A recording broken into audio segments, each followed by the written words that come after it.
تفسیر صافی، تالیف مفسر محمد بن مرتضی المعروف ملا فیض کاشانی، ترجمہ و تلخیص مولانا سید تلمیذ حسنین رضوی، شائع کردہ ادارہ نشر دانش نیو جرسی امریکہ۔ سورہ نبا، سورہ جس کا نام سورۃ النبا بھی ہے، یہ سورہ مکہ مکرمہ میں نازل ہوا۔ اس میں آیتوں کی تعداد 40 ہے۔ بسم اللہ الرحمن الرحیم، اللہ کے نام سے جو بڑا مہربان نہایت مشفق ہے۔ ترجمہ: یہ لوگ کس چیز کے بارے میں ایک دوسرے سے دریافت کر رہے ہیں؟ اس بڑی خبر کے بارے میں جس سلسلے میں یہ لوگ مختلف رائے رکھتے ہیں۔ ہرگز نہیں، عنقریب وہ جان لیں گے، پھر ہرگز نہیں، جلد ہی انہیں پتہ چل جائے گا۔ کیا ہم نے زمین کو گہوارۂ راحت نہیں بنایا اور پہاڑوں کو میخوں کی صورت میں قائم نہیں کیا؟ اور ہم نے تمہیں جوڑوں کی شکل میں پیدا کیا، اور ہم نے تمہاری نیند کو سکون کا ذریعہ بنایا، اور ہم نے رات کو لباس جیسا بنا دیا، اور ہم نے دن کو معاش کے لیے مقرر کیا، اور ہم نے تمہارے اوپر 7 مضبوط سائبان بنا دیے، اور ہم نے سورج کو روشن چراغ بنایا، اور ہم نے ہی بادلوں سے موسلا دھار پانی برسایا تاکہ اس کے وسیلے سے ہم اناج اور سبزیاں اگائیں اور گھنے گھنے باغات پیدا کریں۔ بے شک فیصلے کا دن ایک معینہ وقت ہے، جس روز سور پھونکا جائے گا، تم لوگ فوج در فوج چلے آؤ گے۔ مذکورہ آیت کے لفظ کے معنی ہے کس چیز کے بارے میں؟ دراصل یہ لفظ ان ما ہے، جو مدغم ہو کر اما بنا اور پھر الف گر گیا اور اما بن گیا۔ مذکورہ آیت کا ترجمہ ہے ایک دوسرے سے دریافت کر رہے ہیں، پوچھ رہے ہیں۔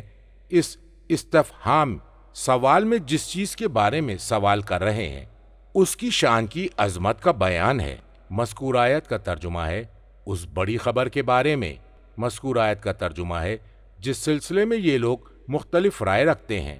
بیان ہے عظیم المرتبت شان کا۔ کہا گیا ہے کہ وہ لوگ دوبارہ زندہ کیے جانے کے بارے میں سوال کر رہے تھے۔ کتاب کافی میں امام صادق علیہ السلام سے مروی ہے، آپ اس آیت کے ذیل میں فرماتے ہیں کہ مذکور آیت کے الفاظ سے مراد ولایت ہے۔ امام باقر علیہ السلام سے مروی ہے کہ آپ سے اما یتساءلون کی تفسیر دریافت کی گئی تو آپ نے فرمایا اس سے مراد امیر المومنین علیہ السلام ہے، اور امیر المومنین علیہ السلام فرمایا کرتے تھے کہ اللہ تعالیٰ کی کوئی آیت مجھ سے بڑی نہیں ہے، اور باخدا نہ مجھ سے زیادہ بعظمت کوئی اور خبر ہے۔ تفسیر قمی میں امام رضا علیہ السلام سے مروی ہے کہ آپ سے اس آیت کے بارے میں دریافت کیا گیا تو امیر المومنین علیہ السلام نے فرمایا کہ اللہ کی کوئی خبر مجھ سے زیادہ عظیم نہیں ہے، اور اللہ کی کوئی آیت مجھ سے بڑی نہیں ہے۔ گزشتہ امتوں کے سامنے بھی میری فضیلت کو زبانوں کے اختلاف کے باوجود پیش کیا گیا، ان امتوں نے میری فضیلت کا اقرار نہیں کیا۔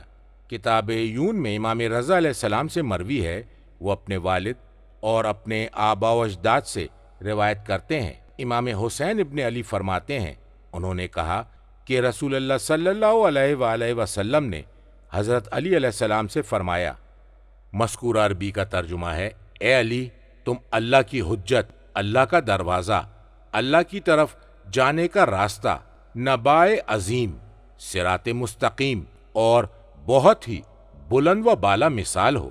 کتاب کافی میں خطبہ وسیلہ میں امیر المومنین علیہ السلام نے فرمایا، مذکور آیت کا ترجمہ ہے، میں ہی نبائے عظیم ہوں، اور تھوڑے ہی عرصے بعد عنقریب تم جان لو گے جو تم سے وعدہ کیا گیا ہے۔ مذکور آیت کا ترجمہ ہے، ہرگز نہیں، عنقریب وہ جان لیں گے۔ باہمی دریافت کرنے سے روکنا اور اس پر وعید دھمکی ہے۔ مذکور آیت کا ترجمہ ہے، پھر ہرگز نہیں، جلد ہی انہیں پتہ چل جائے گا۔ تاکید کے لیے مقرر بیان کیا گیا، اور لفظ ثم اس امر کی جانب توجہ مبذول کرائی ہے کہ دوسری وعید دھمکی زیادہ شدید ہے۔ مذکور آیت کا ترجمہ ہے کہ ہم نے زمین کو گہوارۂ راحت نہیں بنایا، انسانوں کے لیے گہوارۂ راحت۔ مذکور آیت کا ترجمہ ہے، اور پہاڑوں کو میخوں کی صورت میں قائم نہیں کیا۔ مذکور آیت کا ترجمہ ہے زمین کے لیے میخیں بنایا۔ مذکور آیت کا ترجمہ ہے اور ہم نے تمہیں جوڑوں کی شکل میں پیدا کیا۔ ازواج سے مراد ہے مرد اور عورت۔ مذکور آیت کا ترجمہ ہے اور ہم نے تمہاری نیند کو سکون کا ذریعہ بنایا، احساس اور حرکت سے منقطع کر کے اعضائے جسمانی کے لیے سامان استراحت قرار دیا۔ مذکور آیت کا ترجمہ ہے اور ہم نے رات کو لباس جیسا بنا دیا، ایسا پردہ جو بھی چھپنے کا ارادہ کرے گا وہ اس کے اندھیروں میں پوشیدہ ہو جائے گا۔ تفسیر قمی میں ہے کہ دن کو لباس پہنا دیتا ہے تو رات ہو جاتی ہے۔ مذکور آیت کا ترجمہ ہے اور ہم نے دن کو معاش کے لیے مقرر کیا، روزگار حاصل کرنے کا وقت۔ تم جن چیزوں سے زندہ رہتے ہو ان کے حصول کے لیے تم دن بھر ادھر ادھر آتے جاتے رہتے ہو۔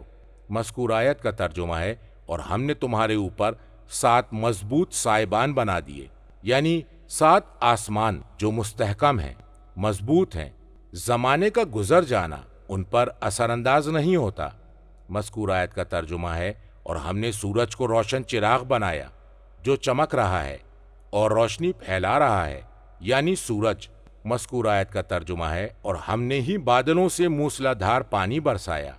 کہا گیا ہے سحائب اس وقت کہتے ہیں جب اسے نچوڑا جائے، یعنی قریب ہو کے ہوا اسے نچوڑے تاکہ وہ برسنے لگے۔ اور تفسیر قمی میں ہے فرمایا من المعصرات سے مراد من السحاب ہے، یعنی بادلوں سے۔ مذکور آیت کا ترجمہ ہے موسلادھار بارش، چھاجوں برسنا۔ مذکور آیت کا ترجمہ ہے تاکہ اس کے وسیلے سے ہم اناج اور سبزیاں اگائیں۔ حبّا اناج جو کھایا جاتا ہے، روزی مہیا کرتا ہے، اور نبات جس سے بھوسا اور خشک گھاس مہیا ہوتی ہے، جس سے چارہ بنتا ہے۔ مذکور آیت کا ترجمہ ہے اور گھنے گھنے باغات پیدا کریں، وہ باغات جو ایک دوسرے سے متصل ہوں۔ مذکور آیت کا ترجمہ ہے بے شک فیصلے کا دن ایک معینہ وقت ہے، ایک حد ہے جس سے دنیا کا وقت معین کیا جاتا ہے اور اسی پر آ کر وقت ختم ہو جاتا ہے، یا اس سے مراد مخلوقات کی ایک حد ہے جہاں پر پہنچ کر ان کا سفر ختم ہو جائے گا۔ مذکور آیت کا ترجمہ ہے جس روز سور پھونکا جائے گا تو تم لوگ فوج در فوج چلے آؤ گے، تم قبروں سے محشر کی جانب جماعت کی شکل میں آؤ گے۔ تفسیر مجموع البیان میں نبی اکرم صلی اللہ علیہ وآلہ وسلم سے مروی ہے کہ آپ سے اس آیت کے بارے میں سوال کیا گیا تو آپ نے فرمایا میری امت میں سے 18 طرح کے لوگ بکھری ہوئی صورت میں محشور ہوں گے، اللہ نے جنہیں مسلمانوں سے الگ تھلگ کر لیا ہوگا اور ان کی شکلیں تبدیل کر دی گئی ہوں گی۔ ان میں سے کچھ لوگ بندروں کی شکل میں ہوں گے اور کچھ سوروں کی صورت اپنائے ہوئے اور کچھ الٹے ہوں گے، ٹانگیں اوپر اور ان کے چہرے نیچے ہوں گے، پھر انہیں چہرے کے بل گھسیٹا جا رہا ہوگا۔ اور ان میں سے کچھ اندھے ہوں گے جو کسی بھی چیز کو قبول نہیں کر رہے ہوں گے، اور کچھ بہرے اور گونگے ہوں گے جو سمجھ نہیں رہے ہوں گے، اور کچھ تو اپنی زبانیں چبا رہے ہوں گے اور ان کے منہ سے قے بہہ رہی ہوگی لعاب کی شکل میں، جس سے اجتماع کے لوگ نفرت کر رہے ہوں گے، اور کچھ کے ہاتھ اور پانوں کٹے ہوئے ہوں گے، اور کچھ ایسے ہوں گے جنہیں آگ کے ٹہنیوں پر پھانسی پر چڑھا دیا گیا ہوگا، اور بعض لوگ مردار سے بھی زیادہ بدبودار ہوں گے، اور کچھ تارکول کے بنے ہوئے جبے بدن پر چڑھائے ہوئے ہوں گے جو ان کی کھالوں سے چپک رہا ہوگا۔ وہ لوگ جو بندروں کی شکل میں ہوں گے وہ لوگوں میں چغلیاں کھانے والے، اور جو لوگ سوروں کی صورتوں پر ہوں گے تو وہ حرام کھانے والے، رشوت کے متوالے اور جواری جن کے سر نچلی طرف ہوں تو وہ سود خور اور اندھے فیصلے میں ظلم کرنے والے، اور بہرے گونگے اپنے اعمال پر حیران ہونے والے، اور جو اپنی زبانیں چبا رہے تھے وہ علماء اور ایسے قاضی جج جن کے اعمال ان کے اقوال کے خلاف تھے، جن کے ہاتھ پاؤں کٹے ہوئے تھے، وہ لوگ جو پڑوسیوں کو اذیت دیتے تھے، اور آگ کی ٹہنیوں پر سولی چڑھائے جانے والے تو وہ بادشاہ سے چغلی کھانے والے اور مردار سے بھی زیادہ بدبودار وہ لوگ ہوں گے جو شہوتوں اور لذتوں میں منہمک رہیں گے اور اموال میں سے اللہ کا حق ادا نہیں کریں گے۔ اور جو لوگ جبے پہنے ہوئے ہوں گے تو وہ اکڑنے اور اترانے والے لوگ ہیں، اور آسمان کو کھول دیا جائے گا تو وہ دروازوں کی صورت میں ہو جائیں گے، اور پہاڑوں کو چلایا جائے گا یہاں تک کہ وہ سراب ہو جائیں گے۔ بے شک جہنم ان کی گھات میں ہے، جو سرکش لوگوں کا آخری ٹھکانہ ہے۔ اس میں وہ کافی عرصے تک پڑے رہیں گے۔ اس میں وہ نہ ٹھنڈک کا مزہ لیں گے اور نہ ہی پانی کا، سوائے کھولتے ہوئے پانی اور بہتی ہوئی پیپ کے۔ یہ بدلہ ان کی کارستانیوں کے عین مطابق ہے۔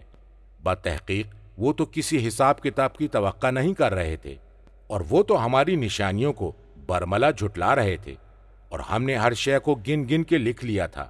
اب مزہ چکھو، ہم تمہارے لیے عذاب کے سوا کسی اور چیز میں اضافہ نہیں کریں گے۔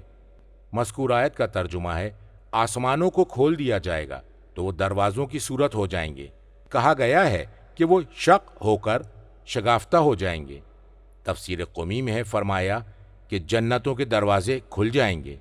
مذکور آیت کا ترجمہ ہے، اور پہاڑوں کو چلایا جائے گا یہاں تک کہ وہ سراب ہو جائیں گے۔ فرمایا پہاڑ اس طرح چلیں گے جیسے سراب، ریت جو دھوپ میں پانی جیسی نظر آتی ہے، جو صحرا میں چمکتی ہے۔ مذکور آیت کا ترجمہ ہے، بے شک جہنم ان کی گھات میں ہے۔ مذکور آیت کے لفظ سے مراد رصد گاہ، جہاں سے چھپ کر چیزوں کو دیکھا جاتا ہے۔ تفسیر قمی میں ہے فرمایا مذکور آیت کے لفظ سے مراد رہائش گاہ، ٹھہرنے کی جگہ۔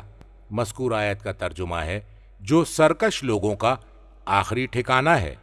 مذکورہ آیت کے لفظ کے معنی ہیں مرجع اور ماوا، پلٹنے اور پناہ لینے کی جگہ۔ مذکور آیت کا ترجمہ ہے، اس میں وہ کافی عرصے تک پڑے رہیں گے۔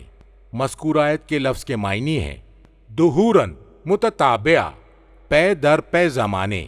تفسیر قمی میں ہے الاحقاب کے معنی ہیں بہت سے سال، اور حقب ایک سال کو کہتے ہیں، اور ایک سال کی تعداد 360 دن کے برابر ہے، اور وہاں کا ایک دن 1000 سال کا ہوتا ہے جسے تم شمار کرتے ہو۔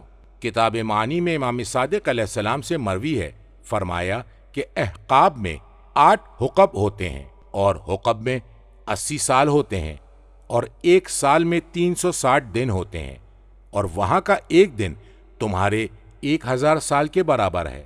تفسیر مجموع البیان میں نبی اکرم صلی اللہ علیہ وآلہ وسلم سے مروی ہے کہ جو بھی جہنم میں داخل ہوگا وہاں سے باہر نہیں آئے گا جب تک اس میں احقاب تک نہ رہے، اور حقب 60 اور کچھ 3 سے 9 تک سالوں کا ہوتا ہے، اور سال میں 360 دن ہوتے ہیں، اور ہر دن تمہارے شمار کے مطابق 1000 کا ہوتا ہے۔ تو کوئی بھروسہ نہ کرے کہ وہ جہنم سے نکل کر باہر آئے گا۔ تفسیر عیاشی میں امام باقر علیہ السلام سے روایت ہے کہ آپ سے اس آیت کے بارے میں سوال کیا گیا تو آپ نے فرمایا کہ یہ ان لوگوں کے بارے میں ہے جو جہنم سے نکل کر باہر آئیں گے، اور تفسیر قمی میں امام صادق علیہ السلام سے مروی ہے یہ ان لوگوں کے بارے میں ہے جو جہنم سے باہر نہیں نکلیں گے۔ مذکور آیت کا ترجمہ ہے، اس میں وہ نہ ٹھنڈک کا مزہ لیں گے اور نہ ہی پانی کا۔ مذکور آیت کا ترجمہ ہے، سوائے کھولتے ہوئے پانی اور بہتی ہوئی پیپ کے۔ کہا گیا ہے کہ بردن میں برد سے مراد وہ ہے جو انہیں راحت بخشے اور ان سے آتش جہنم کی حرارت کو کم کرے۔ تفسیر قمی میں ہے بردن سے مراد نومن یعنی نیند ہے۔ فرمایا مذکور آیت کے الفاظ کے معنی ہیں نیند، اور لفظ غساق کی تفسیر اس سے پہلے سورہ صاد کی آیت 57 کے ذیل میں بیان کی جا چکی ہے۔ مذکور آیت کا ترجمہ ہے، یہ بدلہ ان کی کارستانیوں کے عین مطابق ہے، ان کے اعمال اور ان کے عقائد کے عین مطابق ہے۔ مذکور آیت کا ترجمہ ہے، بتحقیق وہ تو کسی حساب کتاب کی توقع نہیں کر رہے تھے۔ مذکور آیت کا ترجمہ ہے، اور وہ تو ہماری نشانیوں کو برملا جھٹلا رہے تھے۔ کذابہ کے معنی ہے تکذیبہ، جھٹلانا۔ کہا گیا ہے کہ کذابہ کو تکذیب کی جگہ اس لیے رکھا گیا، اس بات کی طرف اشارہ کرنے کے لیے کہ انہوں نے جھٹلانے میں بھی جھوٹ سے کام لیا۔ مذکور آیت کا ترجمہ ہے، اور ہم نے ہر شے کو گن گن کے لکھ لیا تھا۔ یہ جملہ معترضہ ہے۔ مذکور آیت کا ترجمہ ہے، اب مزہ چکھو، ہم تمہارے لیے عذاب کے سوا کسی اور چیز میں اضافہ نہیں کریں گے، اس لیے کہ تم نے حساب کا انکار کر دیا ہے اور تم نے نشانیوں کو جھٹلایا ہے۔